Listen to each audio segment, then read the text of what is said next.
Assalamualaikum warahmatullahi wabarakatuh. Selamat datang kembali di channel 1001 Info.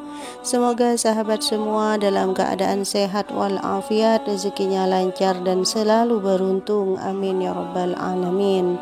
Saudara yang dirahmati Allah, ada seorang wanita di zaman Rasulullah Shallallahu Alaihi Wasallam. Wanita ini rajin mengerjakan sholat 5 waktu dan sangat setia kepada suaminya. Tapi wanita ini masuk nerakanya Allah Subhanahu wa Ta'ala. Apakah gerangan salah dan dosanya?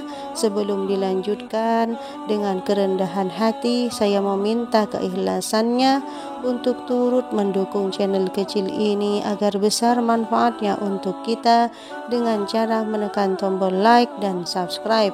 Bagi Anda yang sudah menekan tombol like dan subscribe-nya, saya doakan semoga rezekinya semakin lancar. Amin ya rabbal alamin.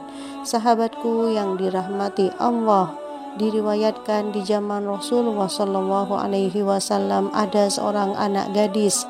Dia datang kepada Nabi mengadukan perihal dirinya dan meminta pertolongan kepada Nabi.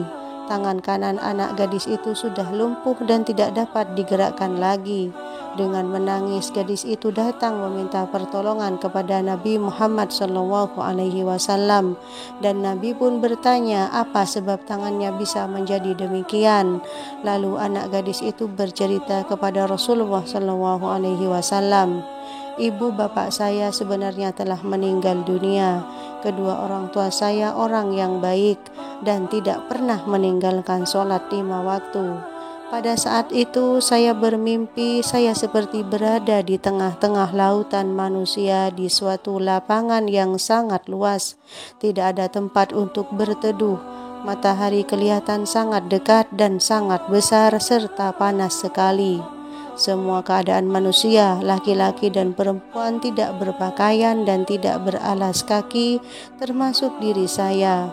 Pada waktu itu saya teringat akan ibu saya. Dengan susah payah saya mencari ke sana kemari di tengah-tengah lautan manusia, namun belum ketemu juga.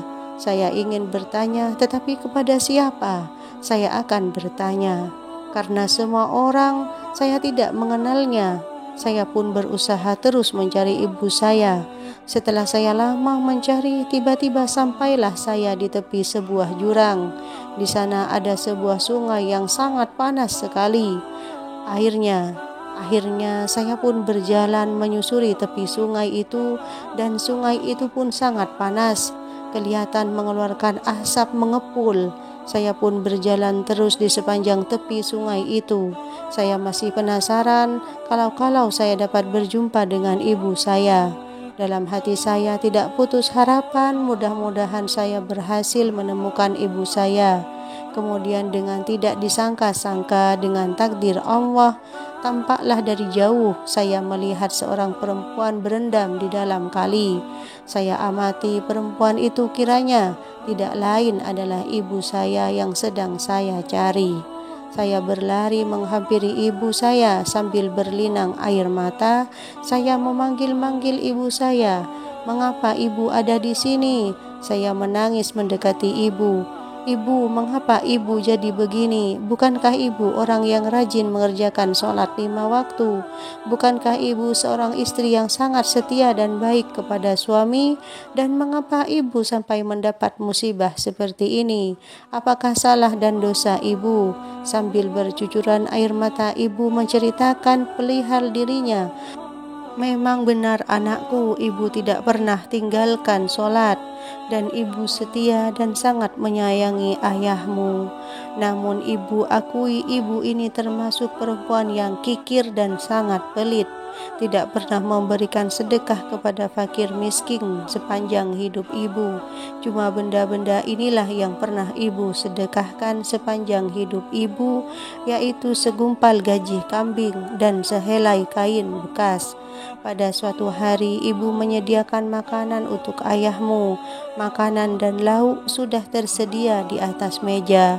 Akan tetapi ketika ibu tinggal ke belakang, ikan yang ibu sediakan untuk ayahmu dimakan oleh seekor kucing. Sontak bukan main marahnya ibu. Ibu pukul kucing itu sepuas hati sampai kucing itu mati. Demikianlah dosa ibu. Demikianlah ibu disiksa berada di tempat ini. Meskipun ibu berusaha sekuat tenaga ingin naik ke tepi sungai, tapi tidak bisa. Entah berapa lama ibu harus berada di tempat ini. Sungguh ibu sangat menderita. Ibu merasa haus, lapar, tetapi tidak satupun yang akan memberi pertolongan kepada ibu. Bukan saja ibu berendam di air sungai yang panas ini, dulu ada nyala api yang menyambar-nyambar pada ibu. Namun ketika api itu datang, lalu ibu menghalangi dengan kain bekas dan gajih kambing ini. Lalu aku pun tinggalkan ibuku di tempat itu. Kemudian aku pun mencari kembali ke tengah-tengah orang banyak. Aku mencari ayahku dengan susah payah di kerumunan orang banyak. Akhirnya aku bertemu dengan ayahku. Ayahku sedang membantu memberikan minuman dari telaga Al-Kausar kepada orang banyak. Pertama dari tangan engkau ya Rasulullah diberikan segelas air minum, kemudian ke tangan Abu Bakar, kemudian ke tangan Umar, ke tangan Utsman, kemudian ke tangan Ali bin Abi Thalib, dan selanjutnya ke tangan ayahku. Setelah itu baru kepada orang lain dari umat engkau ya Rasulullah. Aku meminta untuk ibuku, tetapi kata ayahku, tidak boleh diberikan kepada ibumu karena dia termasuk orang yang mendapat murkanya Allah. Tapi kemudian aku minta segelas untukku dan ayahku memberikannya. Lalu aku minum, airnya separuh, bukan main nikmatnya. Hilanglah rasa haus di kerongkonganku. Maka air yang separuhnya lagi aku niatkan untuk memberikannya kepada ibuku. Aku pun berlari menuju tempat ibuku. Aku merasa senang sekali, akan tetapi apa mau dikata, ketika sampai di dekat ibuku, ketika tanganku memberi gelas itu pada ibuku, maka tiba-tiba tanganku jadi lumpuh dan gelas itu terlepas dari tanganku hingga tumpah airnya, tidak dapat diminum lagi. Dan di saat itu pun aku terbangun dari tidur dan tahu-tahu tanganku ini benar-benar lumpuh. Kemudian Nabi memegang tangan anak gadis yang lumpuh itu sambil berdoa kepada Allah Subhanahu wa Ta'ala.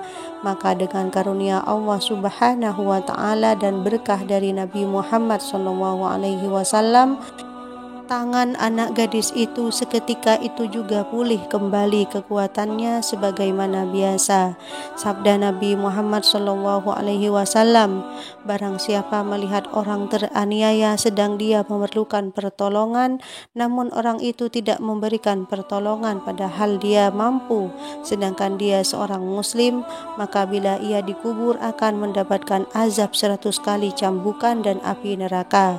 Melihat makhluk Allah dianiaya saja sudah berdosa besar, apalagi menganiayanya. Nabi Muhammad SAW menerangkan ada 4 golongan manusia yang mana Allah Subhanahu wa Ta'ala datangkan mereka pada hari kiamat di atas mimbar-mimbar yang bercahaya, dan mereka termasuk orang yang dikasihi oleh Allah. Para sahabat pun bertanya, siapakah mereka?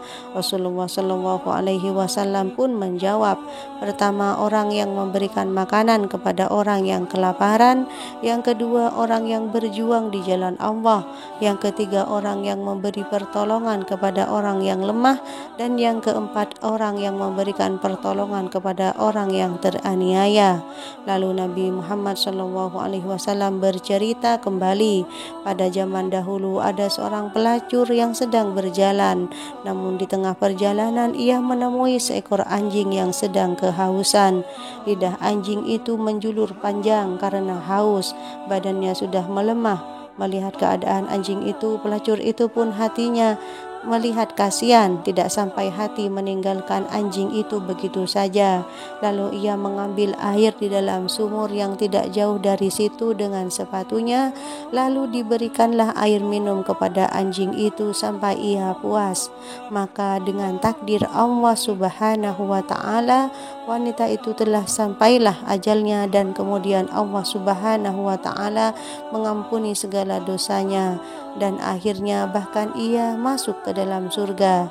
Sahabatku yang beriman yang dikasihi Allah, dari dua kisah ini kita bisa menarik kesimpulan, janganlah kita membanggakan ibadah kita kepada Allah Subhanahu wa taala. Kita tidak tahu mana yang diterima Allah, mana yang tidak diterima Allah Subhanahu wa taala, dan kita janganlah lupa berbuat kebaikan kepada sesama dan juga makhluk-makhluk yang ada di muka bumi ini. Walaupun dia seekor kucing yang tidak bisa membalas kebaikan kita dan anjing yang najis sekalipun. Demikianlah yang dapat saya bagikan hari ini. Semoga bermanfaat untuk kita semua. Terima kasih sudah menonton sampai selesai. Sampai jumpa lagi di video selanjutnya. Wassalamualaikum warahmatullahi wabarakatuh.